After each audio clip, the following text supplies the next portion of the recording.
going on, everybody? It is your main man, Big Ivan, talking to town, Mr. DETV'S.com.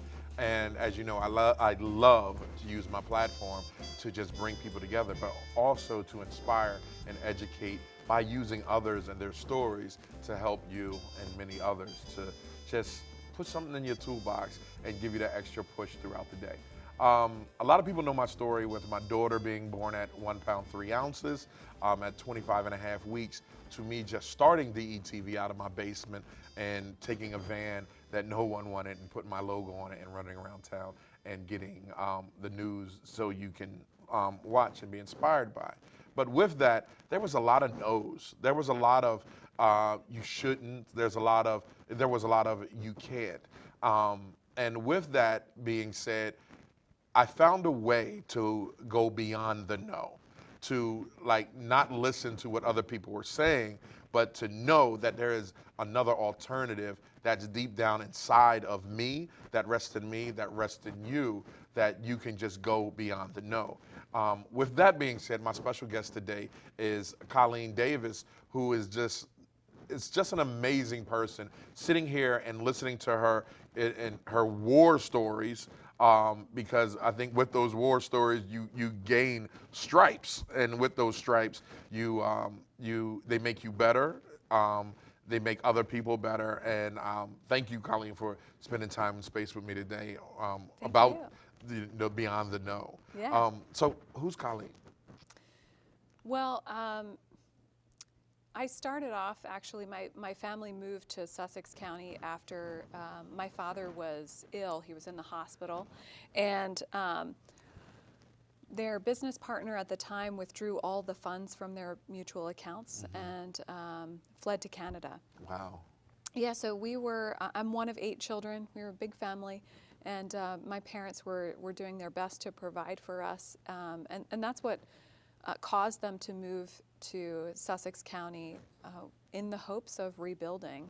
And the amazing thing about that is that we were welcomed into this really tight-knit community that was opening their arms to us and welcomed us in as one of their own.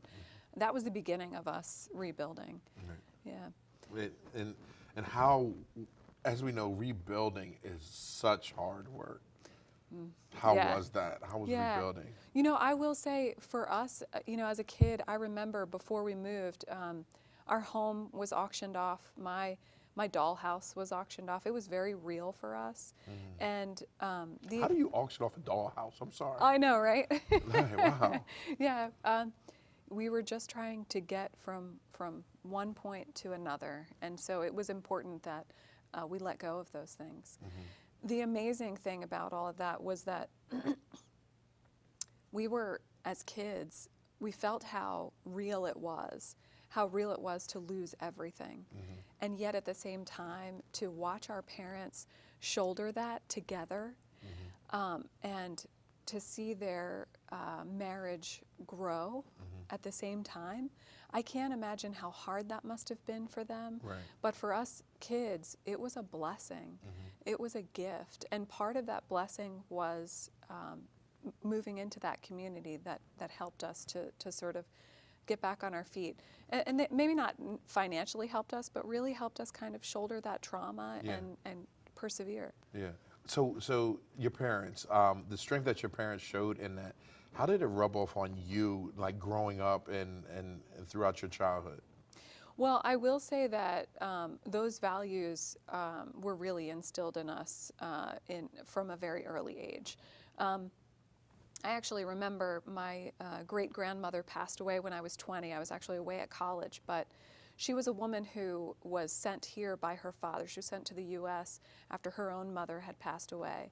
And she and her brother set foot on American soil. So for my family, that was our beginning, our great beginning here in the U.S.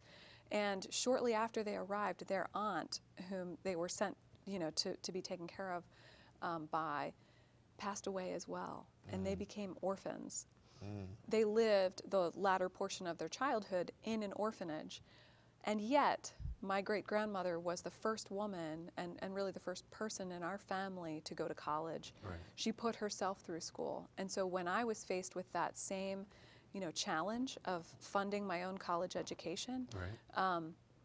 I knew it could be done. Right. And I took her story, and she told me, she said, it's hard. You can do it. Right. What is it like, Colleen, to like dig deep? We're in a world right now that social media is commandeering everything. And the facade of social media is making it seem like everyone is living this beautiful life, everyone is making it. But that's not the case. Right. Like, at what point in your life did like you had to dig deep and like, yo, I gotta do it. There's no. Because I'm a firm believer, like I don't believe in no. There's only yeses. Yeah. What point in your life did you had to dig deep and grab and say, I know what I know, and Colleen's moving forward? Yeah. Well, goodness. One of the things I will say is that all of us come through multiple traumas in our lives, and it could be a physical trauma, it could be just a challenge that you're facing, in your day, and we get to choose how, we want to perceive that. Right. So I would say one of the more recent challenges for me was after I delivered my second son.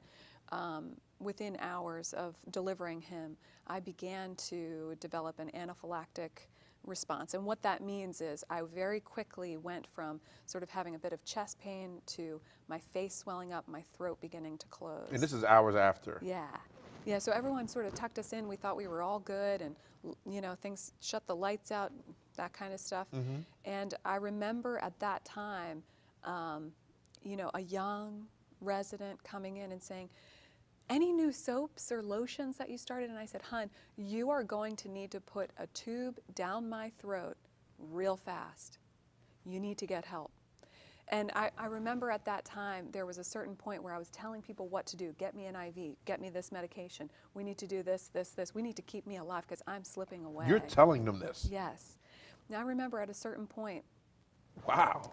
Yeah, there was a certain point where I said to the whole room, I said, I can hear you, but I can't see you.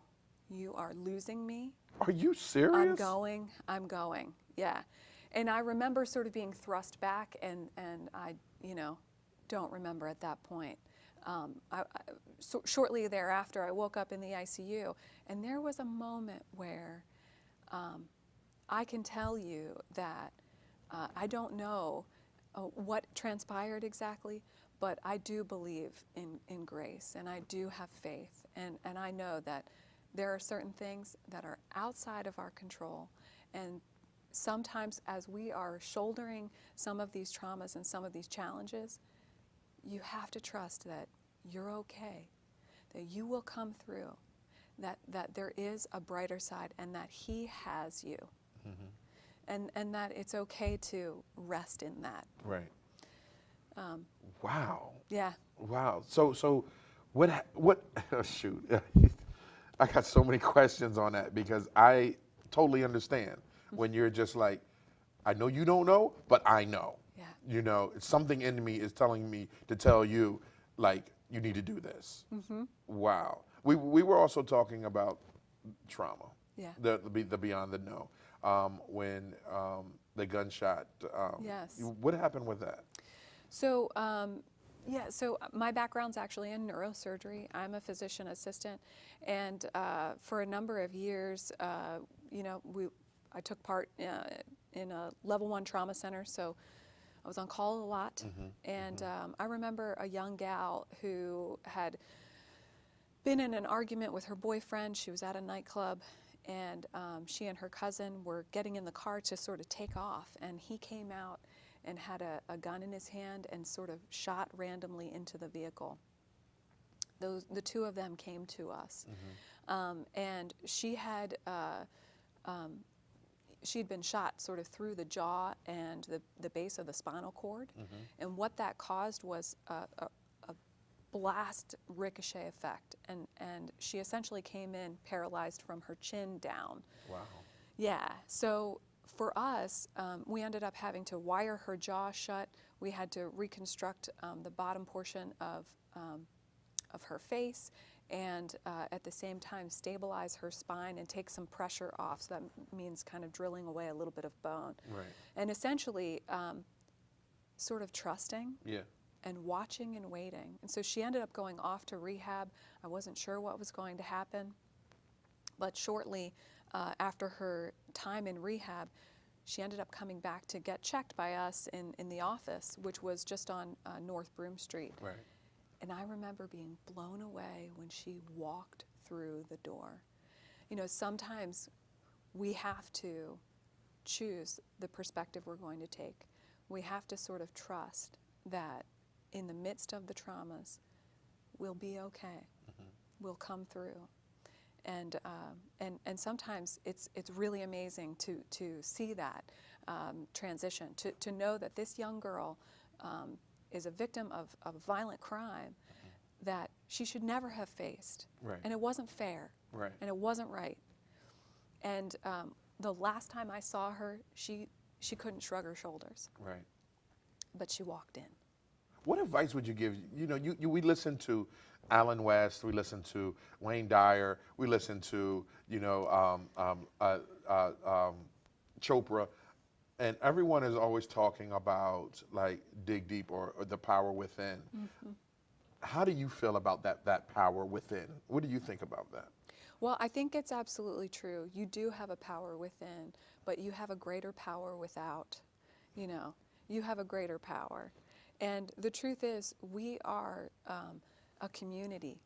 We're not an island. We don't walk through this life as a singular person. We walk through this life affecting lots of other lives on a day-to-day basis. And we can draw from those lives and build each other up, or we can be part of the destruction. Right. And again, I think that even beyond that, you know, there's a greater power that we can either tap into or we can pretend isn't there. Right. But at the end of the day, it's there. Yeah. It's like it was like the saying. It's like don't care, like, you know, energy. We don't care if you believe it or not. It's there. Sure. Gravity. Don't care if you believe it or not. It's there. It reminds me of, it's just like of the time of just saying when a person lose their house keys, right, in the house, but they're outside looking for their keys.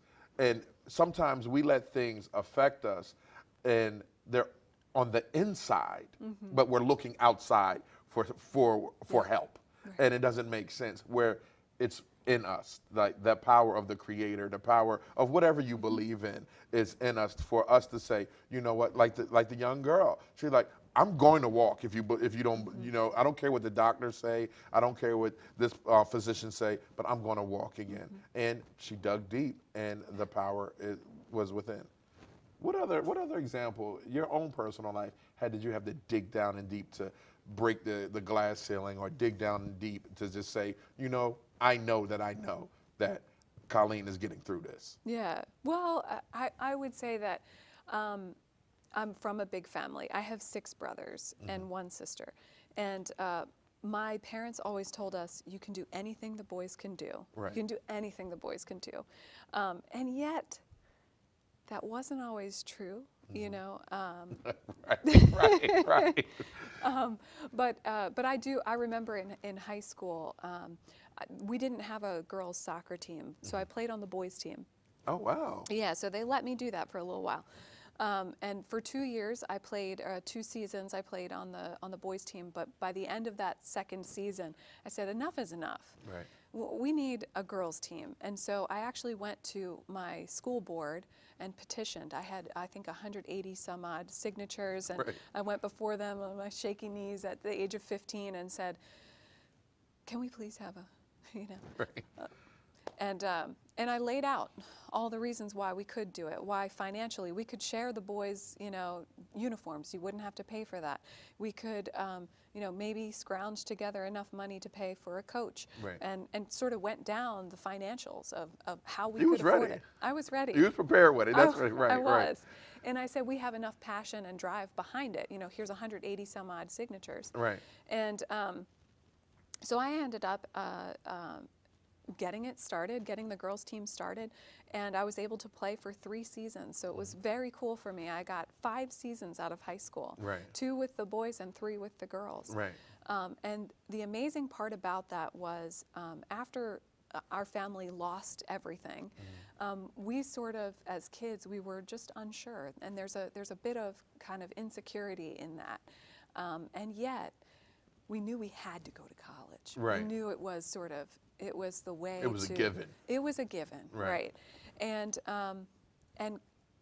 playing soccer afforded me the ability to go to college. Right. I ended up going to Philadelphia College of Textiles and Science, Okay. and which is now Philadelphia University, and it just was acquired by Jefferson.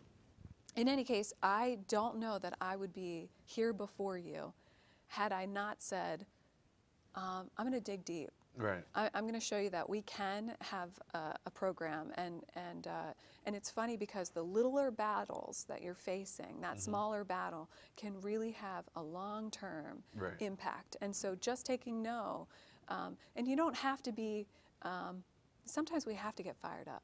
Yeah. Sometimes we have to get really fired up. Sometimes you gotta get angry. Yes. Right. Sometimes you do. Yeah. Sometimes you do, and I think it's important that we push on when it's really meaningful. Yeah. And this doesn't seem, when you think about, a bunch of kids playing soccer, yeah, that's important. But for me, it meant a lot, and it really put me on a different trajectory. Yeah, yeah. Well, look, Colleen, thank you again. I appreciate it. You gonna come back for another episode? Yeah, that would be great. All right, I'd love it. We're gonna have to do this again. All right. All right. Sounds good. Thanks everyone for tuning in. This is your main man, Big Ive. Remember, take what you heard today and find out what your no is, and then go figure out what you do know to get through it. All right?